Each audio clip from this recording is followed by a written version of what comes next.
வீட்டில் கொஞ்சம் கோதுமை மாவு இருக்குது அப்படின்னா அதை வச்சு ஒரு சூப்பரான ஈவினிங் ஸ்நாக்ஸ் தான் பார்க்க போகிறோம். கோதுமை பிஸ்கெட்னு கூட அதை சொல்லலாம். கோதுமை பிஸ்கெட் பண்ணுறதுக்காக 1 கப் அளவு கோதுமை எடுத்திருக்கேன். அதே அளவு மைதா எடுத்திருக்கேன். உங்கள்கிட்ட கோதுமையே 2 கப் இருந்துச்சு அப்படின்னா நீங்கள் அதை வச்சு கூட பண்ணலாம். இது கூட 1/2 கப் அளவு ரவை எடுத்துக்கோங்க. ரவை வந்து வறுத்த ரவையாக இருந்தாலும் சரி, வறுக்காத ரவை எதுவாக இருந்தாலும் நம்ம அப்படியே எடுத்துக்கலாம். இது கூடவே ஒரு 1/4 கப் அளவு நெய் வந்து 1/4 கப் அளவு ஃபுல்லாக சேர்த்துக்கிறதா இருந்தாலும் சேர்த்துக்கலாம். நான் வந்து நெய்யும் தேங்காய் எண்ணெயும் சேர்த்து 1/4 கப் எடுத்திருக்கேன்.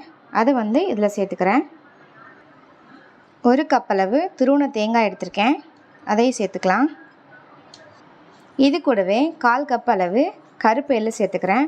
உங்கள்கிட்ட வெள்ளை எள்ளு இருந்துச்சு அப்படின்னா அதையும் நீங்கள் யூஸ் பண்ணி இந்த ஸ்வீட் பண்ணலாம்.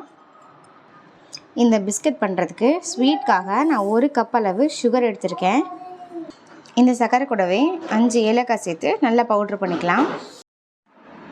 பாருங்கள், சர்க்கரையை வந்து நல்லா பவுட்ரு பண்ணியாச்சு. இந்த பவுட்ரை வந்துட்டு நம்ம வந்து மாவில் சேர்த்துக்கலாம்.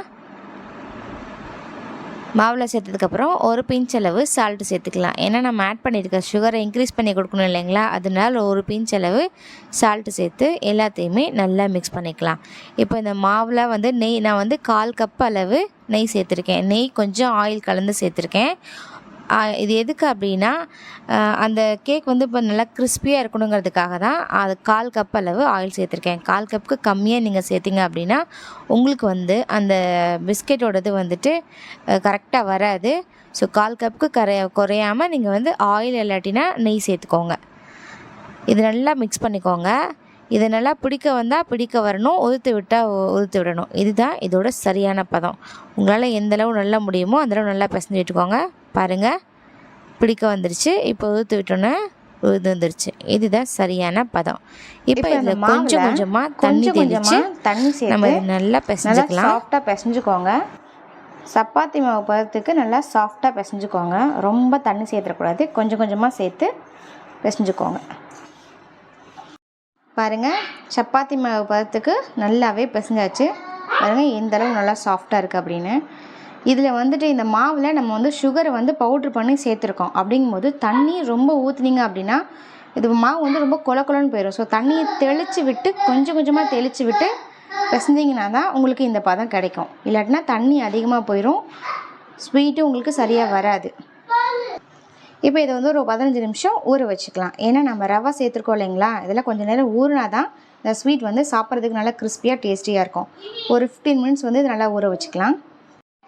பாருங்கள், இது ஒரு 1/4 மணி நேரம் நல்லா ஊற வச்சாச்சு. இப்போ இதை கொஞ்சம் பெரிய பெரிய உருண்டையாக பிடிச்சிக்கலாம். இந்த மாதிரி நல்லா பெரிய பெரிய உருண்டைகளாக பிடிச்சி எடுத்து வச்சாச்சு. இப்போ இதிலேருந்து ஒரு உருண்டையை நம்ம எடுத்துக்கலாம். இப்போ இந்த ஒரு உருண்டையை கைகளாலேயே இந்த மாதிரி உருட்டிக்கோங்க.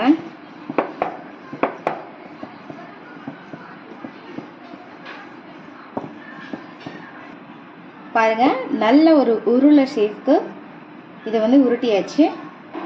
2 சைடுமே இந்த மாதிரி மித்தி விட்டுக்கோங்க.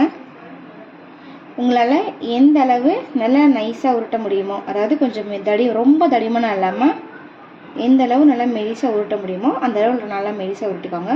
ரொம்ப மெலிசாக உருட்டினீங்கன்னா இது வந்து உடஞ்சிரும். இந்த திக்னஸ் இருந்தால் போதும். இந்த திக்னஸ் சரியாக இருக்கும். இப்போ வந்து கத்திகளை வச்சு சின்ன சின்ன பீஸாக நம்ம கட் பண்ணிக்கலாம்.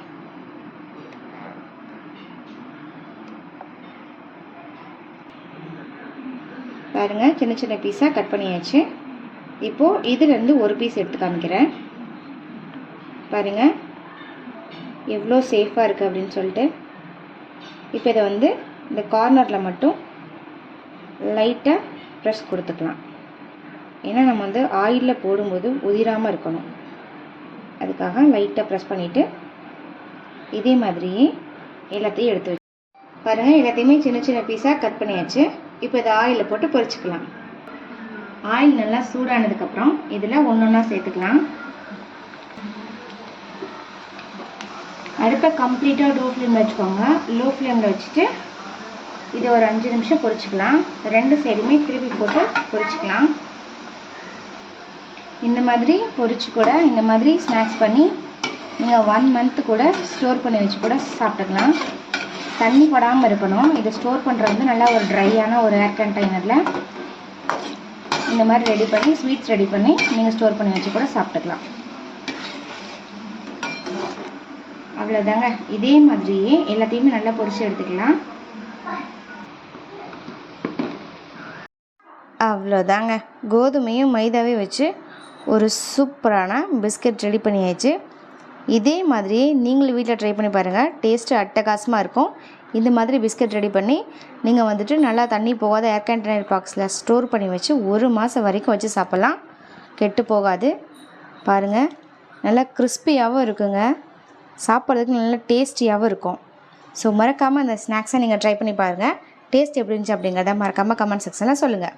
இது போல் நம்ம வீடியோக்களை தொடர்ந்து பார்ப்பதற்கு நம்ம ஆர்ஜி ஃபேமிலி கிச்சனை லைக் பண்ணுங்கள், ஷேர் பண்ணுங்கள், கமெண்ட் பண்ணுங்கள், மறக்காமல் சப்ஸ்கிரைப் பண்ணுங்கள். தேங்க்யூ ஃபார் வாட்சிங்.